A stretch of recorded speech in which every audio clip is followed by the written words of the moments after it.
49장의 내용에서도 열방에 대한 심판의 예언의 메시지가 계속 나타납니다.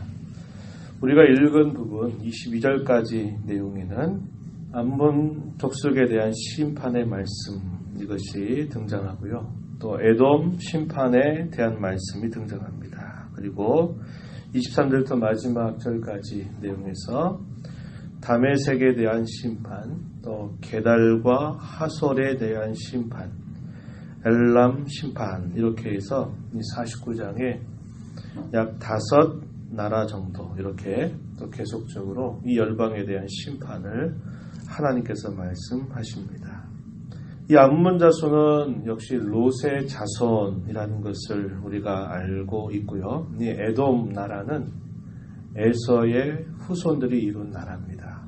그리고 특별히 마지막에 등장하는 이 엘람의 나라는 이 셈의 후손들로 알려져 있는 그런 민족입니다. 그러한 나라들을 다 하나님께서 그들의 죄를 따라서 벌하고 심판하시겠다 이렇게 말씀을 하셔요. 그리고 그러한 심판 이후에 하나님께서 장차 회복하실 일들에 대한 말씀이 또 주어지는데 그 내용이 암몬의 경우에 하나님께서 그 백성들을 회복하실 것에 대해서 이야기하고요.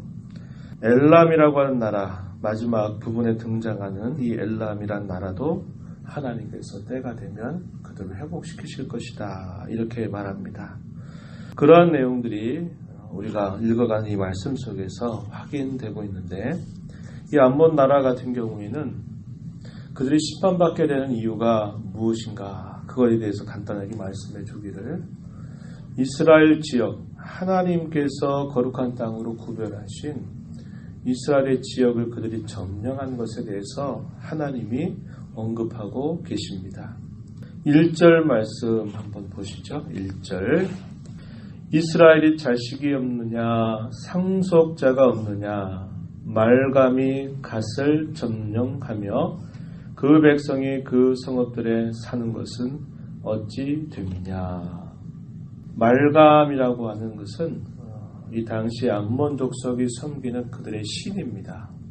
고대 전쟁에서 어떤 전쟁을 승리해서 어떤 땅을 차지하는 것은 자신들이 섬기는 신이 그 땅의 신보다 더 강하다라는 것을 나타내는 뜻이 있었다 그랬습니다. 그래서 암몬 자손들이 이스라엘 땅 가운데서 이 갓지파에 해당되는 그 지역을 그들이 점령했던 사실을 하나님께서 말씀하셔요.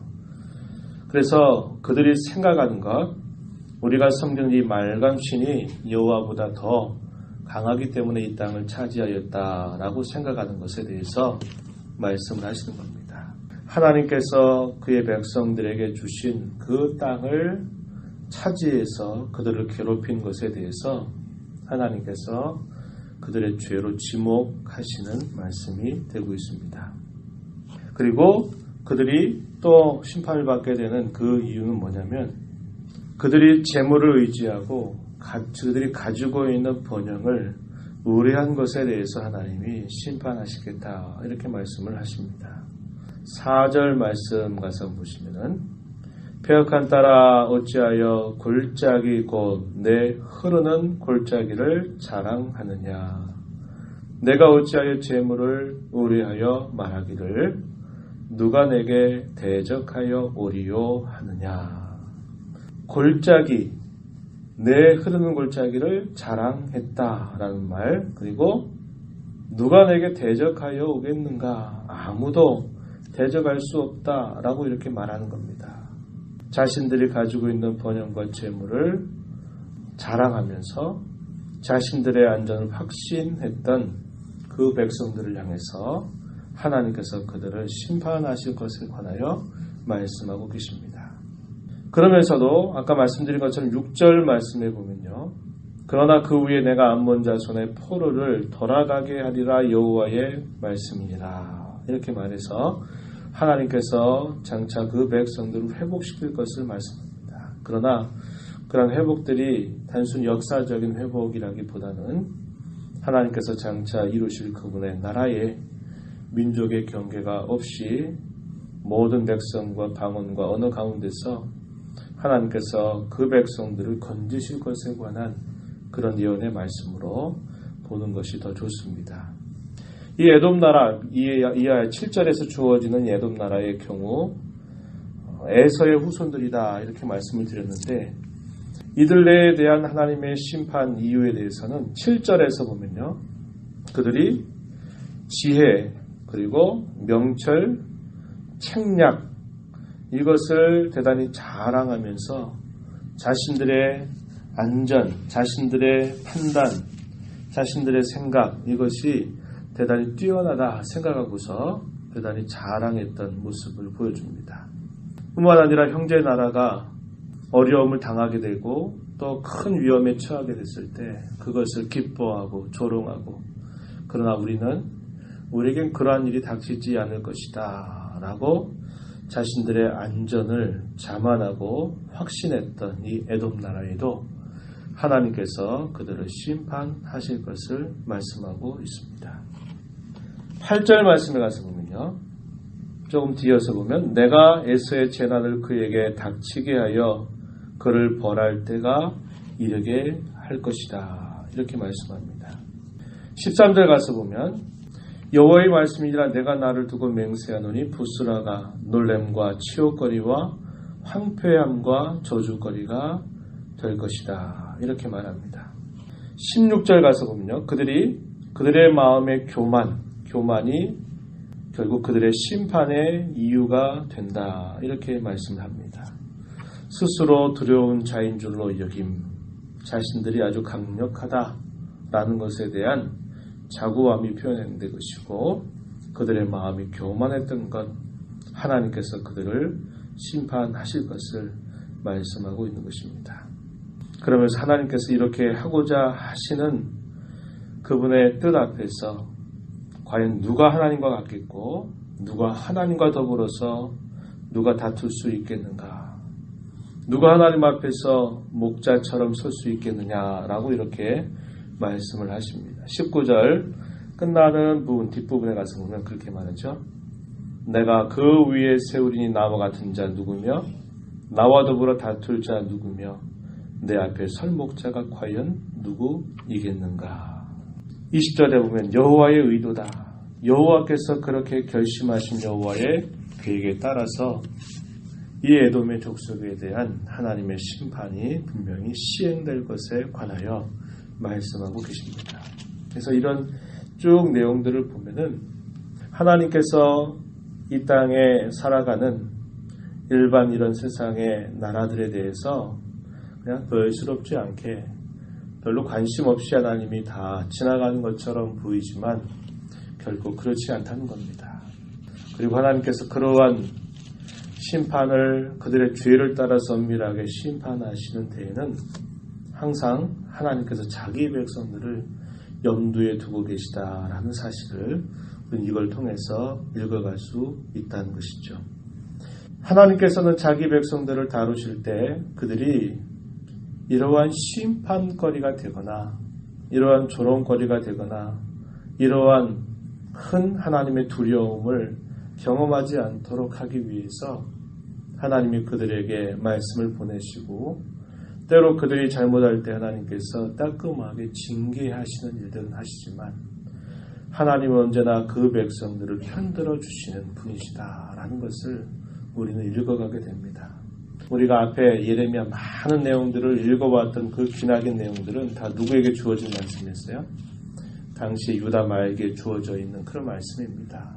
그렇게 긴 말씀이 주어지는 하나님께서 주시는 그런 말씀을 잘 생각해 보면 그 백성들을 위해서 그 백성들로 하여금 멸망과 파멸과 심판에 궁극적으로 이르지 않게 하시기 위해서 하나님이 징계하시고 그들을 다시 올바른 길로 가게 하시려고 하는 뜻으로 하나님 행하시는 일들이지만, 그러나 이스라엘의 주변에 있는 많은 나라들은 하나님이 무관심하시는 것이 아니라 그들이 행하는 모든 것들을 하나님이 다 알고 계시고 그들에게는 하나님께서 심판을 행하시는 분이심을 분명하게 나타내주고 있음을 우리가 보게 됩니다. 우리가 세상에 흩어져 살아가면서 이 세상 사람들이 살아가는 많은 방식들을 날마다 우리가 겪으면서 살아가죠.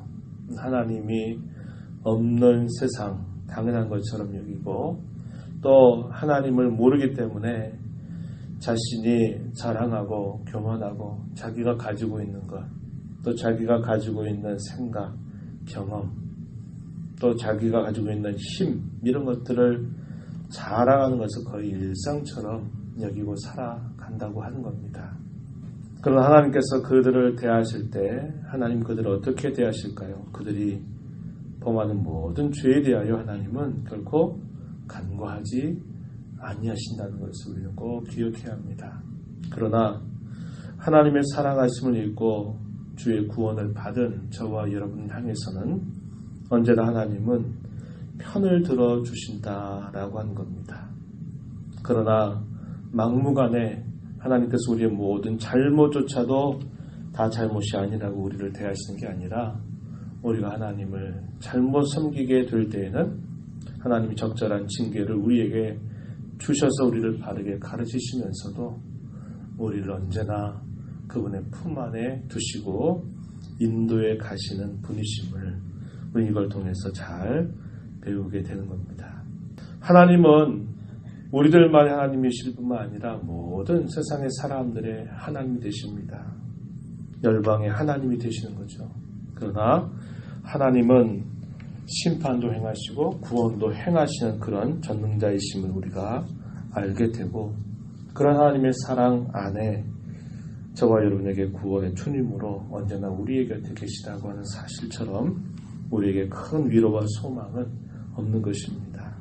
주님의 귀한 은혜로 말미암아 값없이 구원의 은혜를 받아서 하나님을 우리의 왕으로 우리의 구원자로 모시고 살아가는 이 삶이 얼마나 귀하고 감사한지 늘 마음에 생각하면서 오늘도 우리에게 허락하신 이 하루를 살아가는 동안 나를 편들어 주시는 하나님, 나도 하나님의 편에 서서 하나님을 진실하게 섬겨가기를 다짐하고 은혜를 구하면서 또 이 하루 우리의 가정과 일터에서 힘써 살아가는 복된 삶이 되기를 축복합니다. 하나님 아버지, 이 새벽 시간에도 저희들을 불러주셔서 오늘도 주 앞에 저희들을 세워주심을 감사합니다.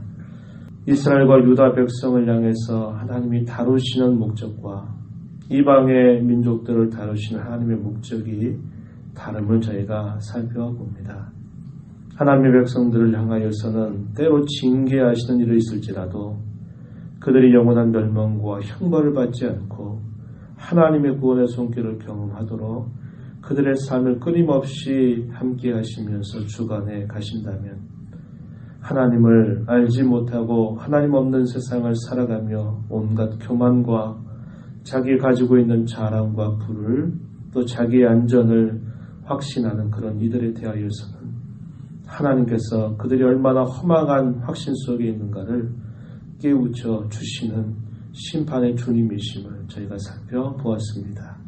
하나님의 긍휼과 자비로 말미암아 아버지의 은혜를 받아 구원받게 하시고 하나님의 자녀가 되게 하시고 하나님 모시고 살아가는 하나님의 백성이 되게 해주신 것 생각할 때마다 아버지의 크신 은혜와 사랑임을 다시 한번 고백합니다. 이러한 사랑을 받고 살아가고 있음을 기억하게 하시고 하나님이 언제나 저희들의 삶을 편들어 주시며 우리를 도우시는 분이신 줄 알고 저희 또한 이 땅에 살면서 하나님의 뜻에 서서 하나님께 편들어 살아가는 귀한 삶이 되도록 저희들을 주장하시고 인도하여 주옵소서. 우리의 의지가 되시고 우리 힘이 되신 하나님을 이 시간도 찾고 부를 때에 저희들의 간구의 귀를 기울여 주시옵시고 성령께서 저희들에게 음성을 들려주셔서 그 음성에 힘써 순종하는 복된 삶이 되게 주옵소서. 예수님 이름으로 기도하옵나이다. 아멘.